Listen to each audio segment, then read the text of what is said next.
வணக்கம் மக்களே. கண்கள் போதும் காதல் செய்ய பாகம் 20. என் கருத்து பிடிச்சிருந்தா லைக் பண்ணுங்கள், கமெண்ட் பண்ணுங்கள், சப்ஸ்கிரைப் பண்ணிக்கோங்க. உங்கள் பேரை சொல்லிவிட்டு நான் கதை சொல்லணும்னு ஆசைப்பட்றீங்க அப்படின்னா கமெண்ட் பாக்ஸில் உங்கள் பேரை போடுங்க. உங்கள் பேரை சொல்லிவிட்டு என்னுடைய கதையை சொல்ல ஆரம்பிக்கிறேன். இப்போ வாங்க போகலாம். போமா போய் பாலை சூடு பண்ணி எடுத்துகிட்டு வா. இன்றைக்கி நம்ம முதல் இரவு அப்படியே வெக்கப்பட்டுட்டே வா. உன்கிட்ட இருக்க சேலையில் நல்ல சேலையாக கட்டிட்டு அப்படி தலை நிறைய மல்லிகைப்பூ வச்சுட்டு வா. என்னென்னவோ நான் கனவு கண்டேன். என் முதலிரவு எப்படிலாம் நடக்கும்னு நினச்சேன் தெரியுமா? கட்டலெல்லாம் மல்லிகைப்பூ போட்டு, உன் மேலெல்லாம் மல்லிகைப்பூ சுற்றி, என் மேலெல்லாம் மல்லிகைப்பூ சுற்றி ஒரு பூக்காட்டுக்குள்ளே நம்ம முதலிரவை நடத்தணும்னு நினச்சேன். என்ன பண்ணுறது, கல்யாணமும் அவசர அவசரமாக நடந்து என் முதலிரவும் அவசர அவசரமாக நடக்கிறத நினச்சி தான் எனக்கு மன வேதனையாக இருக்குது. முதலிரவு அப்படின்னு வடிவேல் பாணியில் பாட்டு பாட நினச்சேன். அதுவும் நடக்காமல் போயிடுச்சு. சரி போய் பாலையாவது எடுத்துகிட்டு வா. அப்படியே குடிச்சிட்டு நம்ம ஃபஸ்ட் நைட்டை ஆரம்பிச்சிடலாம். 4 வருஷ கதையை இப்போ இருந்தே பேசி பேசி பேசி பேசி ஆரம்பித்தாதான் காலையிலக்குள்ளே ஏதாவது நடக்கும் என்று அவளை பார்த்தவரை இவன் ஏகத்துக்கும் வசனத்தை பேசி கொண்டு போக கைகளை கட்டி கொண்டு அவனையே உற்று பார்த்திருந்தாள் ரியா. என்னம்மா மாமாவை இப்படி பார்க்குற? பார்க்காதடி, எனக்கு எங்கெங்கேயோ துடிக்குது மனசு. இன்னைக்கு ஒரு நாளைக்கு அட்ஜஸ்ட் பண்ணி கொடு என் செல்லக்குட்டி. நாளையிலேருந்து பாப்பாவுக்கு ஒரு குட்டி பெட்டு வாங்கி போட்டுறோம். பாப்பா அந்த கட்டில், நம்ம இந்த கட்டில்.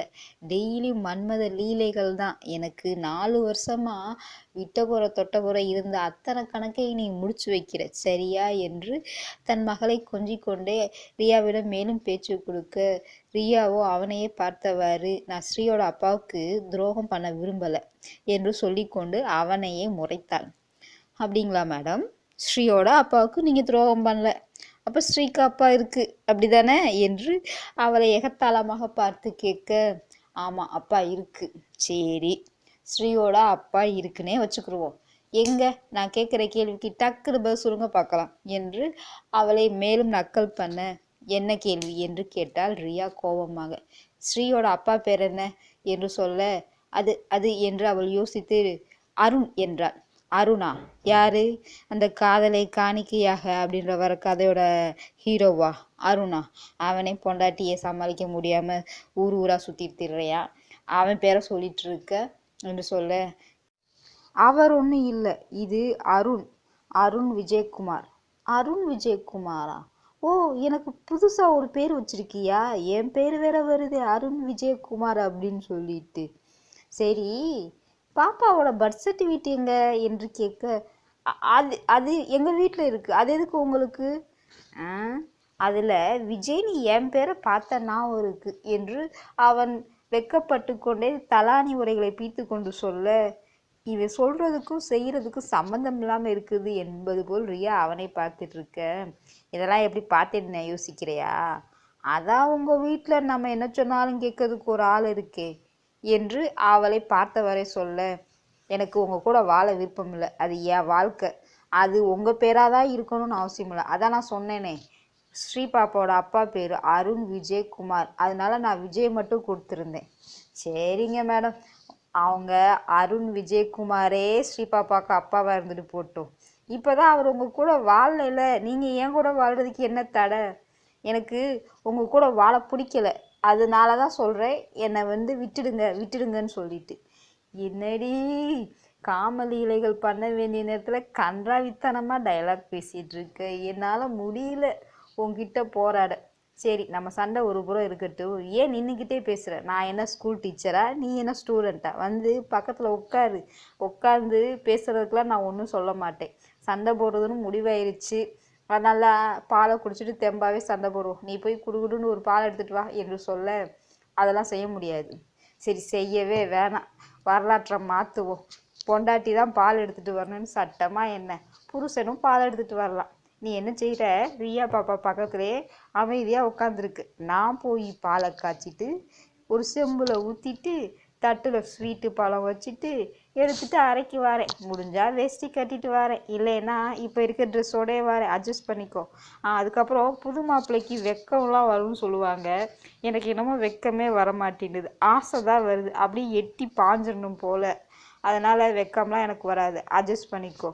மல்லிகைப்பூ வாங்காமல் விட்டுட்டேன். சரி, நாளைக்கு 2வது இரவுக்கு இதெல்லாம் பண்ணிக்கலாம் என்று அவன் பேசிக்கொண்டு அறையிலிருந்து வெளியே செல்ல, ரியாவோ இது என்ன பைத்தியமா இல்லை பைத்தியம் மாதிரி நடிக்குதா, எனக்குன்னு வந்து வாட்ச் இருக்கு பாரு, எத்தனை சொன்னாலும் அறிவே இல்லாமல் நான் என்ன சொன்னாலும் அதுக்கு ஒரு எகத்தால பேசிக்கிட்டு உன்னை விடவே மாட்டேன்ற போல தெரியுது.